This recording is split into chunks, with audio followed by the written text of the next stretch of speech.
আসসালামু আলাইকুম ওরহমতুল্লাহি ওয়াবারাকাতুহু।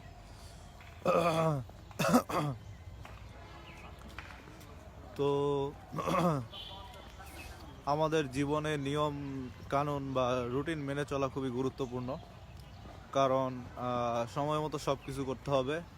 আর আমাদের জীবন নামাজকে ঘিরে হবে, আর জীবনকে ঘিরে নামাজ হবে।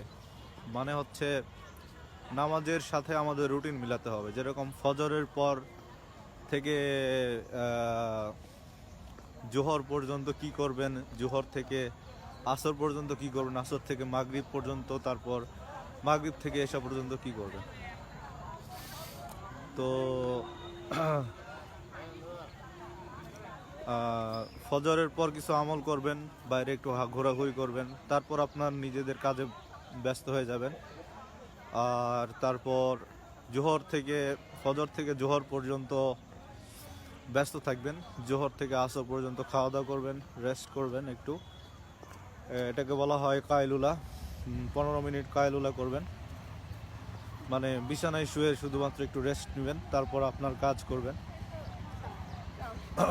তারপর জোহর থেকে আসর পর্যন্ত একটু অবসর সময়, এই সময় বাচ্চারা খেলাধুলা করবে আর বড়রা একটু রিল্যাক্সে টাইম কাটাবে। আর আসর থেকে মাগরিব এর মধ্যে খাওয়া দাওয়া সেরে নিতে হবে।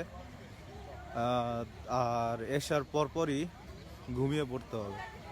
তারপর আপনি এশার পরপর যদি ঘুমান, তাহলে মোটামুটি রাত 3টা 4টা পর্যন্ত ঘুম হলেই যথেষ্ট। তখন উঠে আপনি তাহাজ্জুদ পড়বেন।